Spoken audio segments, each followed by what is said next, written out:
우리 성도님들께서는 어떤 이름을 가지고 살아가십니까? 우리에게는 각자 이름이 있습니다. 그리고 그 이름에 다 뜻이 있지요.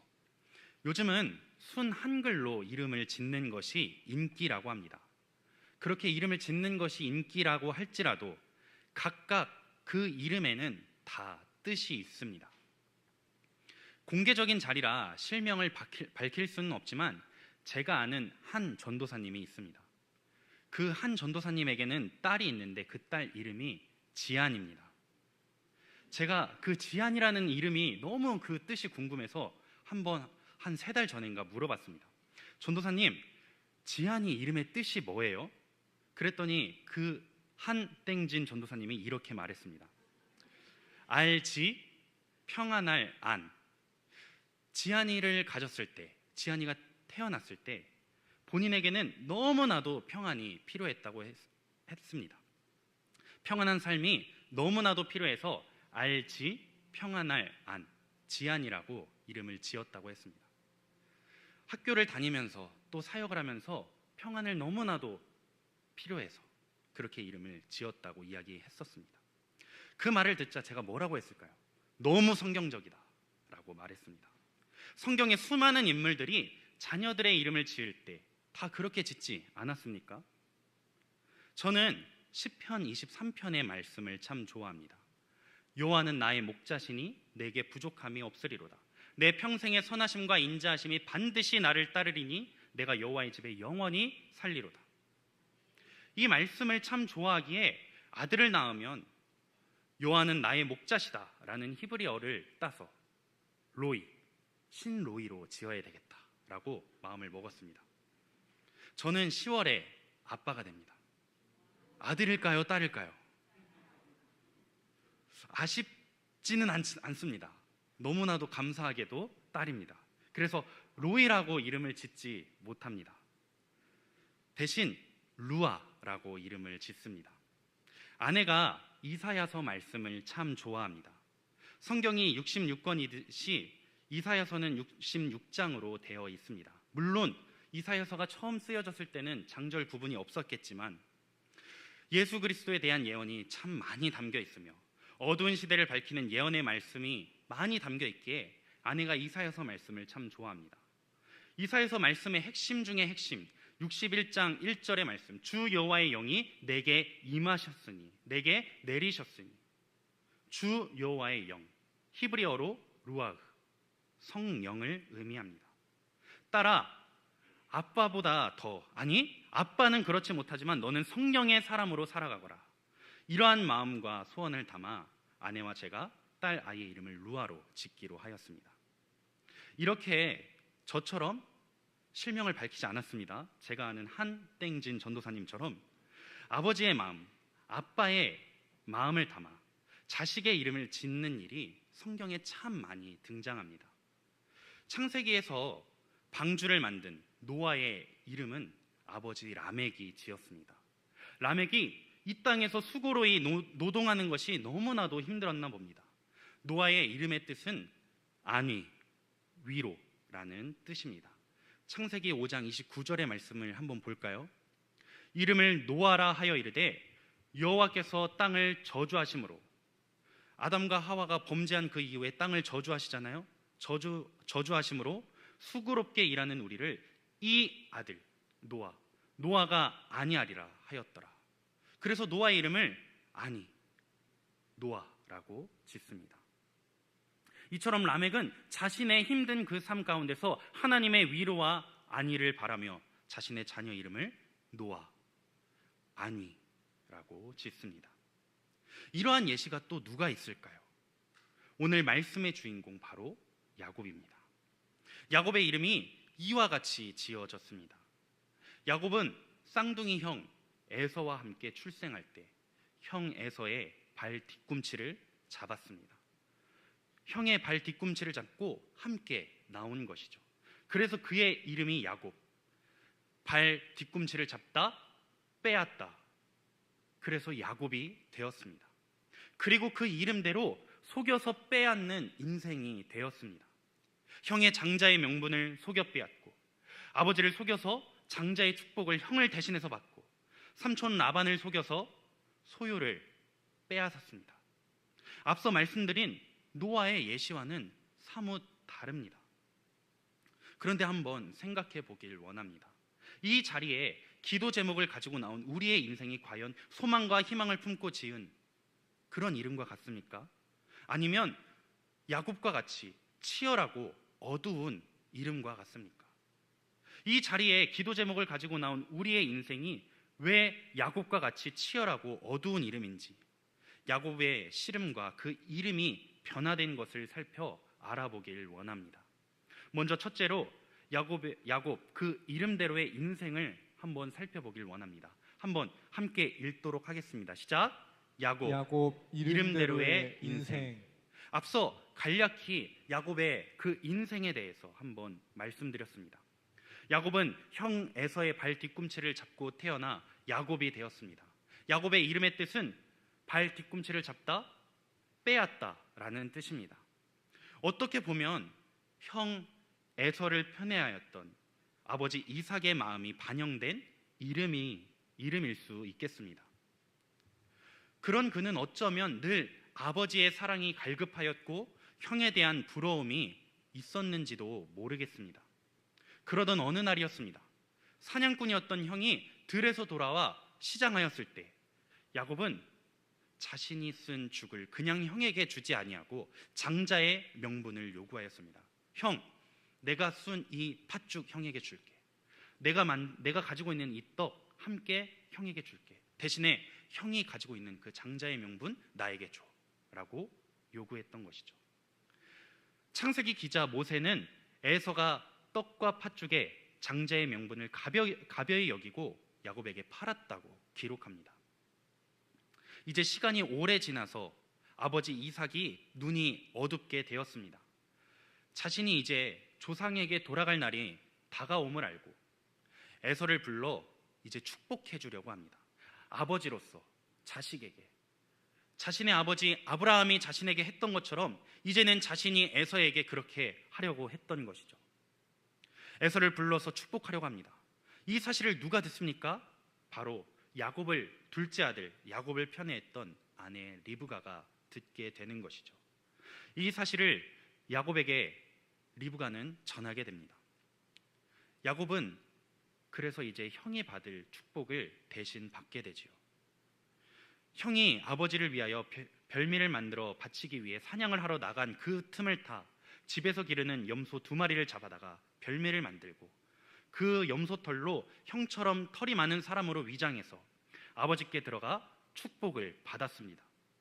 이 사실을 알게 된 에서가 야곱을 죽이려고 하자 아버지 이삭과 어머니 리브가는 삼촌 라반의 집으로 피신을 보냅니다. 그는 삼촌의 집에 가서도 삼촌의 소유를 속여 빼앗습니다. 물론 삼촌 라반도 상당히 대단한 사람입니다. 야곱을 2번이나 속입니다. 야곱은 얼마나 치밀하게 속여서 삼촌 라반의 소유를 뺐는지 제가 설교를 준비하면서 진짜 혀를 내둘렀습니다. 어떻게 야곱이 자신의 소유를 불렸는지, 삼촌을 속여서 불렸는지 창세기 30장 35절에서 43절에 자세히 나오는데 제가 42절에서 43절의 말씀만 읽어드리도록 하겠습니다. 약한 양이면 그 가지를 두지 아니하니 그렇게 함으로 약한 것은 라반의 것이 되고 튼튼한 것은 야곱의 것이 된지라. 이에 그 사람이 매우 번창하여 양떼와 노비와 낙타와 나귀가 많았더라. 좋은 것은 자신의 것이 되게 하고 나쁜 것은 삼촌의 것이 되게 했습니다. 치밀하게 삼촌의 소유를 자신의 소유로 만들어가는 야곱의 모습을 볼 수 있는 것이죠. 그런 그가 이 일로 인하여 삼촌과 사촌들의 미움을 받게 되었습니다. 그래서 다시 아버지 집으로 돌아갈 결심을 하게 되었습니다. 그리고 아내들과 아들들과 모든 소유를 거느리고 이제 돌아가게 되는 것이죠. 삼촌을 떠나 집으로 돌아가게 된 야곱은 이제 거의 형이 거주하는 땅에 다다르게 되었습니다. 그러자 형을 만나기가 이제 두려워지기 시작합니다. 그래서 먼저 사람을 보냅니다.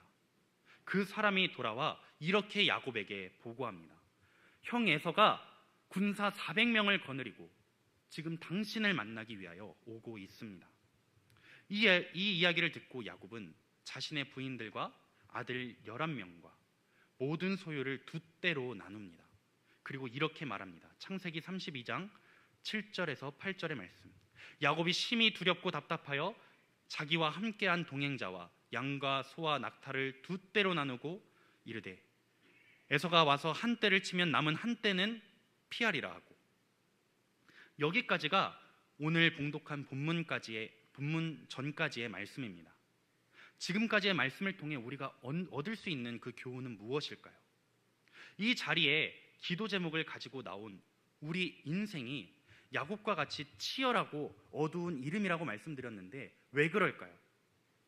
이번 한 주 삶 속에 닥쳐온 수많은 문제 속에서 얼마나 많은 인간적인 노력을 하였을까요? 얼마나 많은 방법으로 해결책을 간구하였나요? 지금까지의 말씀을 통해 얻은 교훈은 우리 힘으로는 해결할 수 있는 능력이 없다는 것입니다. 우리 능력으로는 한계가 존재한다는 것입니다. 야곱과 같이 인간적인 노력을 통해 얻는 것으로는 한계가 있고 인간적인 노력에는 실수와 두려움이 존재한다는 것입니다. 야곱 그 이름대로의 인생에는 한계가 존재합니다. 그런 야곱의 이름이 오늘 읽은 말씀 말미에 보면 이름이 바뀌게 됩니다. 어떻게 바뀌게 되죠? 화면을 보고 함께 읽어보도록 하겠습니다. 함께 읽습니다. 시작. 야곱에서 이스라엘로. 야곱은 자신의 모든 소유를 앞서 형을 향해 보내고 홀로 야복 강가에 남았습니다. 그리고 홀로 남아서 잠을 청하게 되었습니다. 그때 어떤 사람이 야곱에게 나타납니다. 그리고 그냥 나타난 것이 아니라 씨름을 걸어옵니다. 창세기 32장 24절에서 25절의 말씀을 제가 읽어드리겠습니다. 야곱은 홀로 남았더니 어떤 사람이 날이 새도록 야곱과 씨름하다가 자기가 야곱을 이기지 못함을 보고 그가 야곱의 허벅지 관절을 치매 야곱의 허벅지 관절이 그 사람과 씨름할 때에 어긋났더라. 그 사람은 야곱과 씨름할 때 야곱이 끈질기게 날이 새도록 버티자 결국 그의 환도뼈를 쳐서 위골되게 하였습니다. 그리고 그런 상황에서도 야곱은 끝까지 포기하지 않고 그 사람에게 축복해달라고 말하였습니다. 은혜가 절실했던 겁니다. 복이 필요했던 것이었습니다. 26절에서 내게 축복하지 않으시면 가실 수 없습니다 라고 야곱이 그 사람에게 말하는 것을 볼 수 있습니다. 그러고 나서 그 사람에게 야곱이 받은 것이 무엇입니까? 바로 이름입니다. 바로 이스라엘입니다. 이스라엘의 뜻이 무엇입니까? 그리고 야곱과 씨름한 그 사람은 누구일까요? 본문 28절의 말씀을 함께 읽어보도록 하겠습니다. 시작.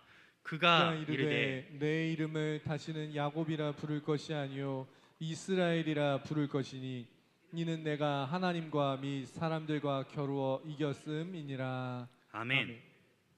방금 읽은 말씀에 야곱의 바뀐 이름 이스라엘이 무슨 뜻인지에 대해 나옵니다.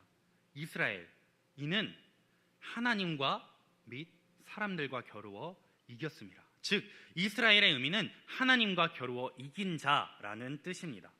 그의 이름은 한순간에 달라졌습니다.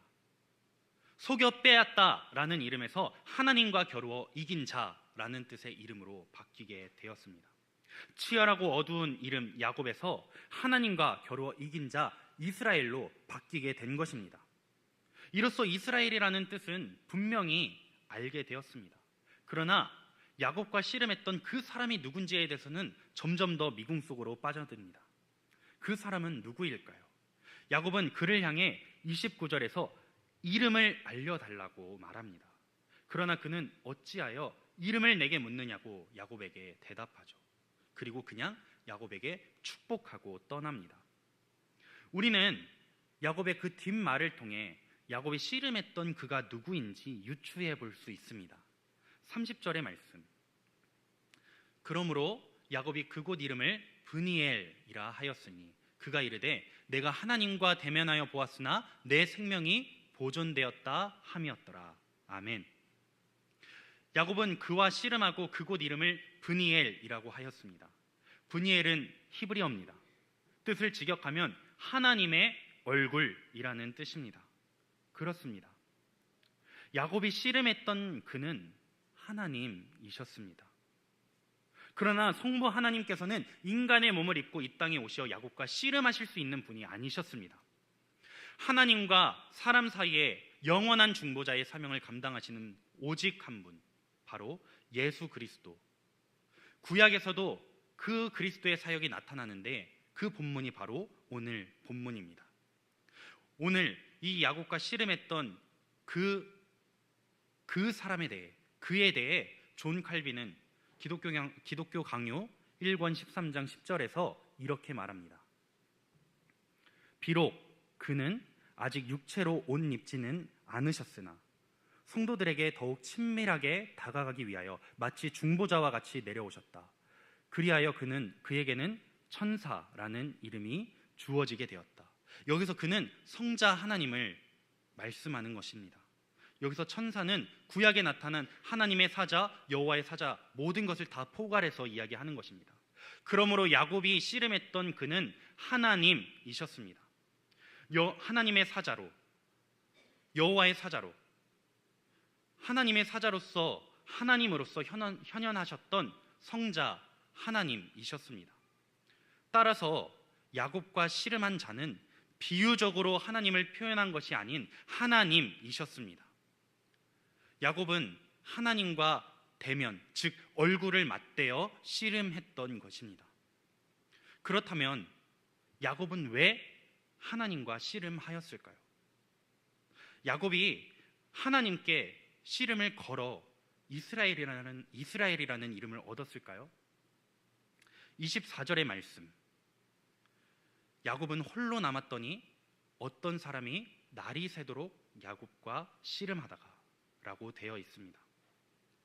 야곱이 하나님께 씨름을 걸었던 것이 아닙니다. 하나님께서 야곱에게 씨름을 걸어 오신 것입니다. 야곱은 홀로 남았더니 어떤 사람이 날이 새도록 야곱과 씨름하다가, 오늘 이 밤 기도하러 나온 우리에게도 이와 같습니다. 하나님께서는 우리에게 싸움을 걸어 오십니다. 이번 한 주간의 삶을 되돌아봅시다.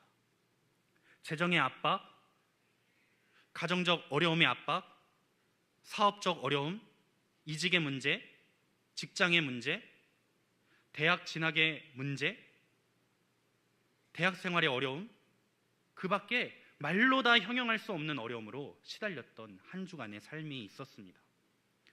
그 가운데서 우리에게 허락하신 것이 무엇인지 아십니까?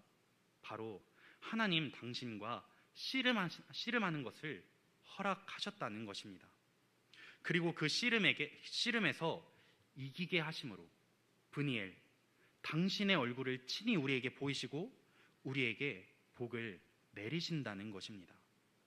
창세기 32장 30절의 말씀, 그러므로 야곱이 그곳 이름을 브니엘이라 하였으니 그가 이르기를 내가 하나님과 대면하여 보았으나 내 생명이 보존되었다 함이었더라. 앞서 말씀드리지 않았습니까? 야곱은 형도 속이고 아버지도 속이고 심지어 자기 삼촌 라반을 속여 소유를 빼앗는 것을 보면 진짜 혀를 내두를 정도입니다. 그런 그를 향해서도 하나님께서는 포기하지 않으시고 싸움을 걸어 오십니다. 그리고 야곱에게 이기게 하십니다. 그리고 이스라엘이라는 이름을 주시고 그에게 얼굴을 비추시고 가함없는 은혜를 주시는 것을 볼 수 있습니다. 우리에게도 이 밤 동일한 은혜가 있습니다. 한 주간의 삶 가운데서 야곱과 같이 인간적인 노력, 여러 방법 다 써봤지만 해결할 수 없었던 그 일들은 하나님께서 당신께 맡기고 당신을 찾으라고 우리에게 걸어오시는 싸움입니다. 그러니 야곱은 씨름하여 이스라엘이라는 이름을 얻었듯이 우리는 기도로서 하나님과 씨름해야 합니다. 그리하여 기도에 응답을 경험해야 합니다. 저도 금주에 싸움을 걸어오시는 하나님을 경험했습니다. 지난 수요일에 앞서 말씀드린 대로 10월에 이제 아빠가 되지 않습니까? 수요일에 정기 태아 검진을 받으러 아내가 병원에 갔습니다. 병원에 다녀온 아내가 차에 타자마자 이렇게 이야기하는 겁니다. 아이가 목에 탯줄을 감고 있대. 지난 3개월 전쯤에 병원에 갔을 때 탯줄을 감고 있다고 했었는데 지난달에 갔을 때는 풀었다고 이야기를 했었거든요. 아직 걱정할 단계는 아니라고 하였지만 저는 수요일 밤에 새벽 1시까지 잠을 이루지 못했습니다. 아내에게는 걱정하지 말라고, 의사 선생님께서 걱정하지 말라고 하지 않았냐고 그렇게 안심하라고 말했지만 정작 저는 잠을 이루지 못했습니다. 어제도 어찌 그렇게 잠이 안 오는지요. 이제는 제가 열이 38도, 40도 펄펄 끓을 때 옆에서 잠을 못 주무시던 어머니의 심정이 이해가 가는 것 같습니다. 제가 이 말씀을 드리는 것은 이 자리에 서서 설교하는 저도 동일하다는 것입니다. 오늘 이 밤 하나님과 씨름해야 합니다. 오늘 말씀이 주는 교훈, 우리가 씨름함으로 하나님의 얼굴을 배울 수 있다고 말합니다. 씨름이 무엇일까요? 바로 기도인 줄로 믿습니다. 하나님의 얼굴을 배우는 것이 무엇일까요? 기도의 응답인 줄로 믿습니다. 우리가 오늘 밤 기도로 하나님과 씨름함으로 우리 각자의 삶의 모든 문제에 답을 얻는 귀한 시간이 되었으면 좋겠습니다. 이 시간 나를 찾아오시고 나를 만나주신 주님을 찬양하며 결단하며 나아갔으면 좋겠습니다.